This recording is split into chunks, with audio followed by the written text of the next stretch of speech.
Saludemos a alguien que ha hecho un gran trabajo sobre los narcocorridos en este sentido y también sobre los temas de seguridad. Luis Omar Montoya Arias, especialista en seguridad. Luis Omar, con el gusto de siempre te saludo. ¿Cómo has estado? Buenas noches. Hola Javier, buenas noches, muy bien, muchas gracias. Gracias. Por el... Siempre es un gusto.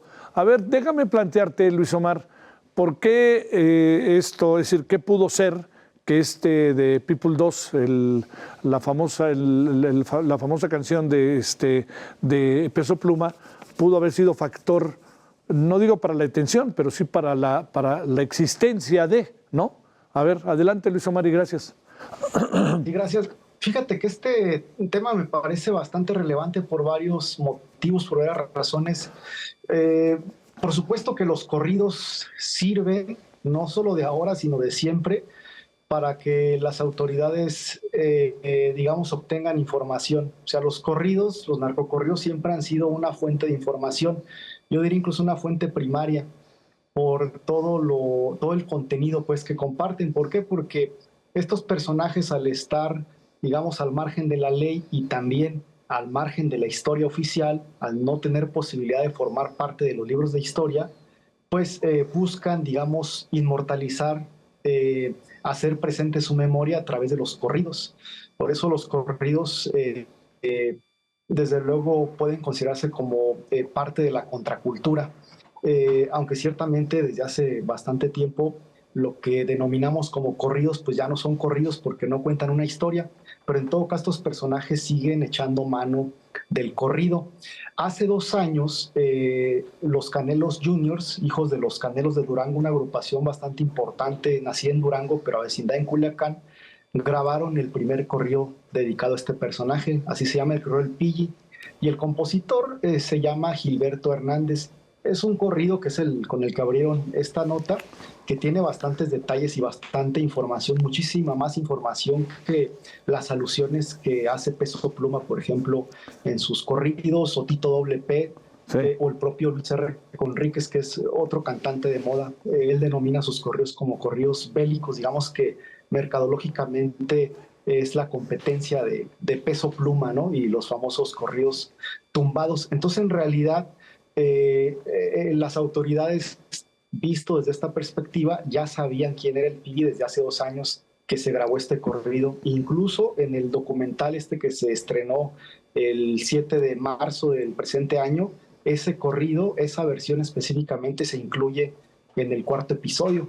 Entonces, personajes que incluso siguen ciertas reglas, ¿no? De no visibilizarse a través de redes sociales, cero Instagram, incluso este personaje usaba pasamontañas, pues finalmente ellos solos, digamos que se exponen o se muestran cuando deciden mandar componer un corrido.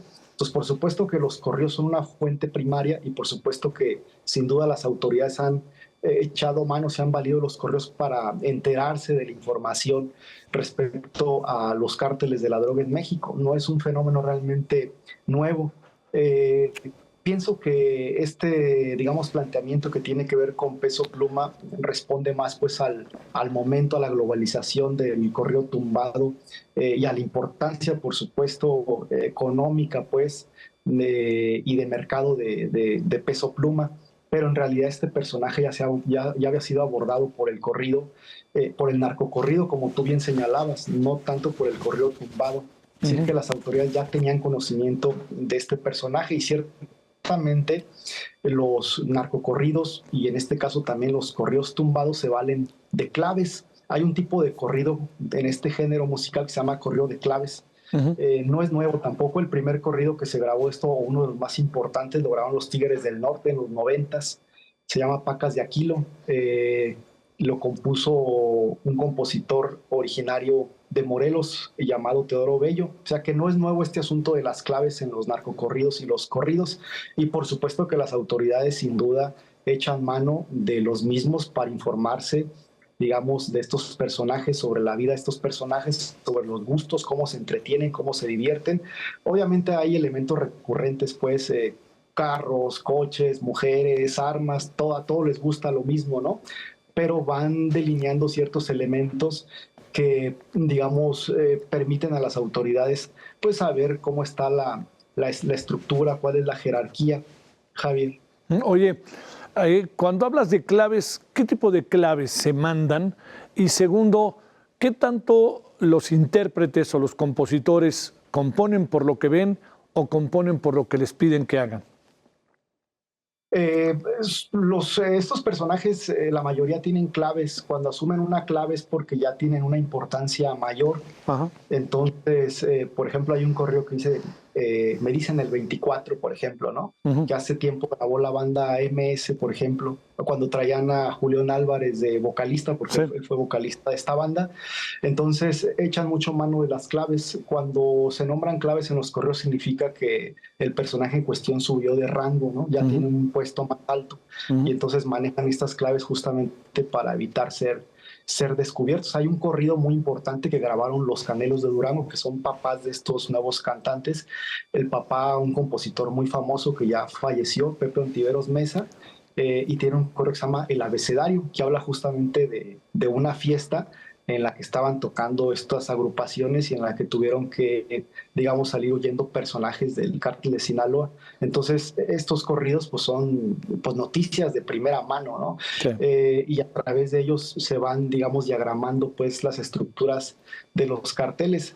Sobre todo el caso de Sinaloa, que históricamente ha echado mano del narcocorrido, y ahora estas nuevas generaciones, estos chavos o estos jóvenes personas que manejan ahora esta empresa, digamos, criminal, pues echan mano de compositores y de cantantes más actuales apegados a la música urbana.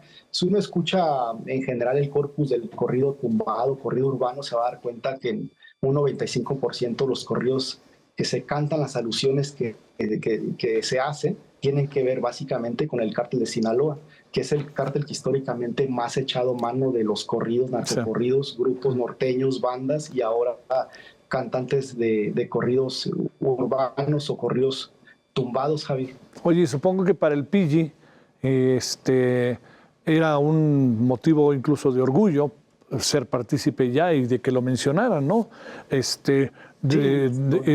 supongo que no tuvo que hablar con nadie para decir, métanme a mí en el asunto. ¿Cómo funciona eso, Mira, desde que estaba Chalino Sánchez a principios de los 90s, se masificó, digamos, se volvió común el corrido por encargo, que se denomina corrido de amistad. Entonces, Chalino Sánchez, por ejemplo, que es un compositor muy famoso, ya está en la memoria colectiva, al menos del norte de México y sur de Estados Unidos, él estuvo en la cárcel, entonces para sobrevivir él componía corridos. Entonces, de esa manera pudo sobrevivir a esa etapa en la prisión. Entonces, a partir de él apareció con mayor fuerza el corrido de amistad. Y ciertamente muchos compositores e intérpretes de corridos, por supuesto, que siguen grabando corridos de amistad. En algunos casos les pagan dinero y en otros casos pues, lo hacen por la amistad que tienen con estos personajes. Es un fenómeno muy común dentro de la música regional mexicana. Desde los más famosos hasta los no tan famosos, porque también para muchos intérpretes que apenas van comenzando, que están, digamos, iniciando, pues para ellos también es importante grabarle corrido a estos personajes. O sea, para los personajes que pertenecen a estas agrupaciones es necesario e importante que los grupos les graben corridos porque les validan. Obviamente no es lo mismo, por ejemplo, que graben los Tucanes de Tijuana, que es un grupo que está en otro nivel jerárquico, a que les grabe una agrupación en ciernes más pequeña. Entonces los dos se terminan beneficiando. Los Tucanes de Tijuana, por ejemplo, es la única agrupación de narcocorridos en México y en Estados Unidos que tiene la posibilidad de grabarle a quien quiera. Ellos le han grabado a la gente de Tamaulipas, de Sinaloa, de Jalisco. Es el único grupo. Y tienen además en Mario Quintero Lara, que es su líder, al compositor. O sea, ellos son músicos, compositores. Entonces, por supuesto que hay una industria, pues, una industria musical dentro del corrido. Por supuesto, se mueven muchos recursos, hay muchos intereses, pero también hay un concepto de contracultura, hay una idea también de sociedad. Tiene que ver con una estratificación también social, porque estos personajes, a pesar de que tengan dinero, pues no tienen la posibilidad, digamos, de acumular capital cultural si pensamos en Pierre Bourdieu. Entonces, lo único que les da la mano, pues son los corridos.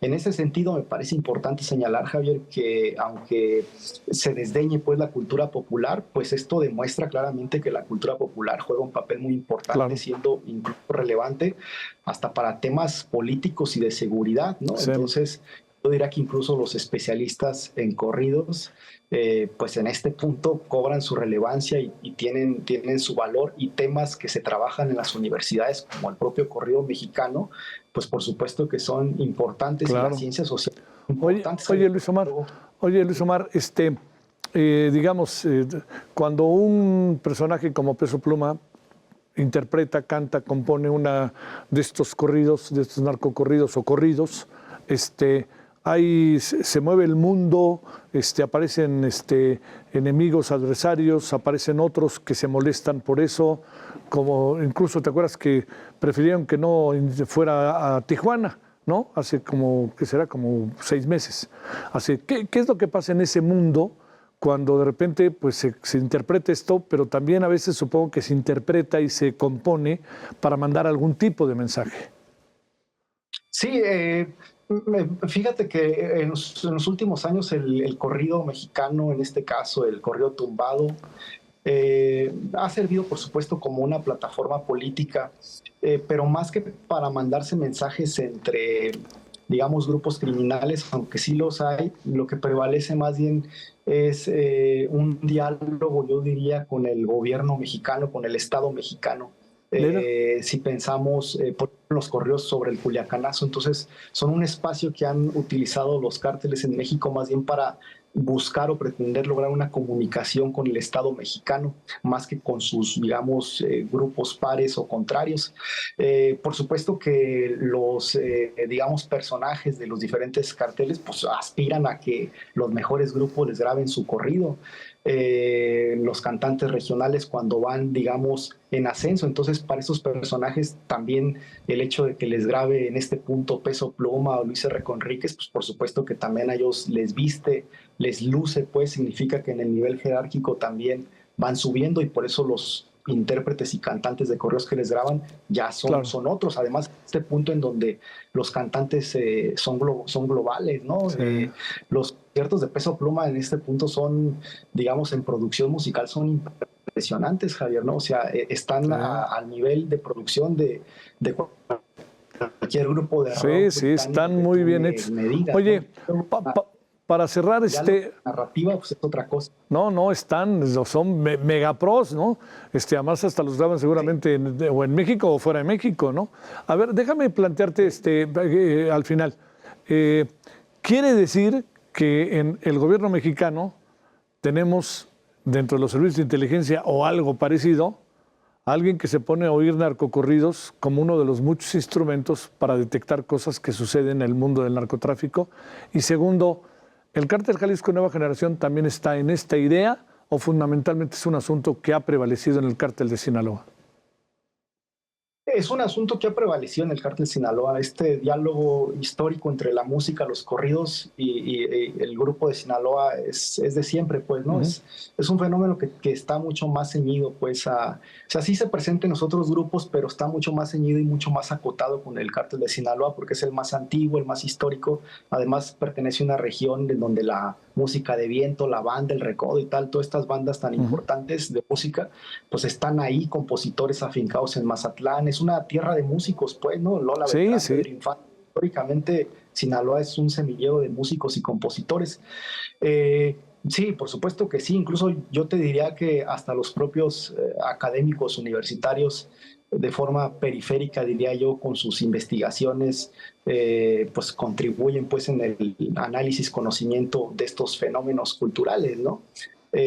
Por supuesto que el corrido mexicano termina siendo una fuente, yo diría incluso en algunos casos primaria, para trabajos pues de orden de seguridad y carácter político. Para hacer análisis político también los corridos son hiper importantes. Si pensamos, por ejemplo, en el sexenio de Felipe Calderón, cuántos corridos no se hicieron sobre su famosa guerra contra el narco, por ejemplo, y otros sexenios también, ¿no? Los Tigres con Salinas, o sea, los corridos son una fuente primaria. Por eso me parece que es demasiado soberbio e ingenuo, yo diría, descalificarlos, ¿no? Y en general la cultura popular, porque la cultura popular ofrece muchas respuestas y muchas claves. Lo que creo que pasa más bien aquí, Javier, es que como hay un desdén y un desconocimiento generalizado sobre estos temas, estos tópicos, como que se piensa que no son importantes o que son inofensivos o que no sirven para nada, pero tiene que ver más bien con el clasismo que hay en México y obviamente con un problema educativo que trasciende pues sexenios, ¿no? Pero por supuesto que estos temas son absolutamente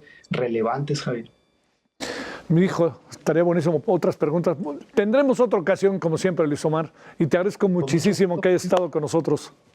Un abrazo, muchas Ándale, gracias. y gracias a ti como siempre, que tengas buena noche. Gracias, Luis Omar.